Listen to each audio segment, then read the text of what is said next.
Actually, there is a story to it as well. I remember I got sent the script about 2 auditions into the process, and I was on a bus. I was in Sydney, and I was on my way to Bondi Beach because I was hanging out with a friend, and I was reading the script, and then before I knew it, I looked up, and I was not at the beach. I'd gone way past my stop.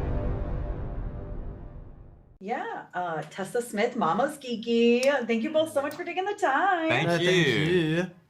Oh my God, this movie, I gotta tell you, as a parent of a queer child, I wanted to scream at these parents and kick them. It was so disturbing to watch. Oh, wow. Yeah. You know what I mean? So Adrian, for you, can you talk about making these parents so hateable? Oh my God. And you know what? We had, Mia Wasikowska and Ewan Leslie, who plays the Pasterlak, and Edwina Wren, who, they're all the nicest actors in Australia playing these horrible parents.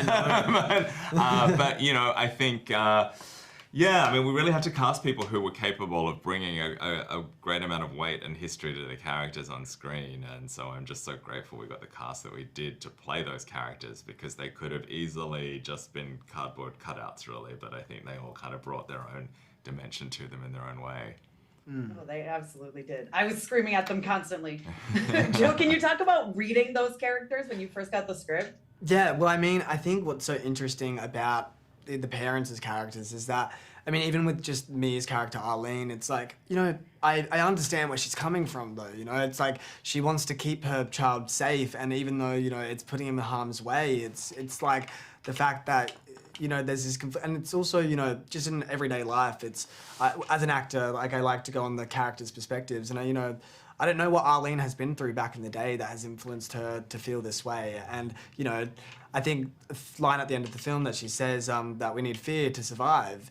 It's necessarily, I don't think other people would believe that, but Arlene surely does believe that, and that's the reason as to why. So I think that's what's the interesting, point, that these characters, are multifaceted, and nothing's coming from a place of evilness, but it's coming from a place from their own experiences and what they think is the best thing, Yeah, no, absolutely. It was still infuriating to watch. But yeah, still infuriating, 100%. I love the movie. I was like, what do you mean to your kid?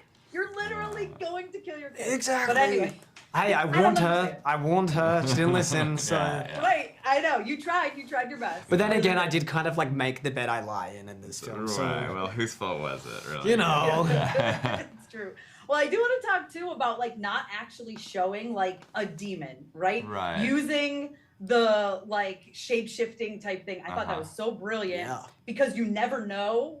Well, I'm is this person? Is it Ryan or is this? Yeah. That's why this guy's so smart, because I feel it's not that traditional monster, right, that you're visually scared of. It's more, it creeps under you. It's psychologically under your skin. You're oh, is that the person or not?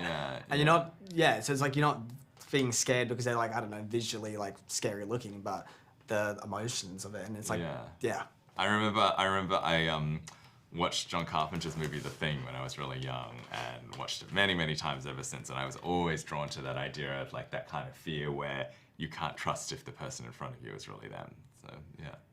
Oh my God, yeah, that scene at the screen door. First of all, Joe, you're brilliant in that. You're brilliant in the whole movie, but that scene, I was just what are we doing? Don't thank you.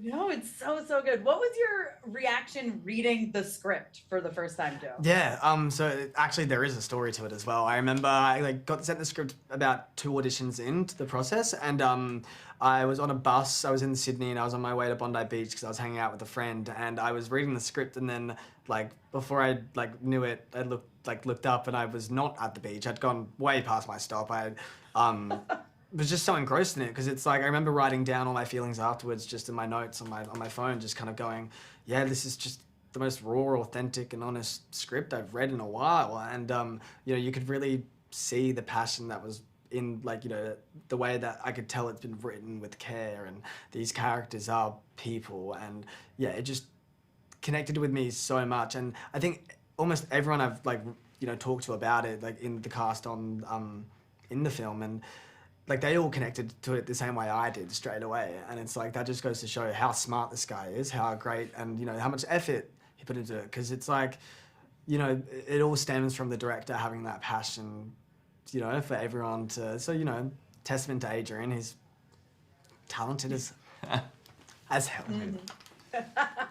No, I mean, absolutely. I loved this movie. I think, Joe, you and Stacey are so brilliant in this. And so thank you guys so much for your time. I can't wait for everyone to get to see it. Yes, thank you so much. Thanks. Thank you for the Thank interview. you.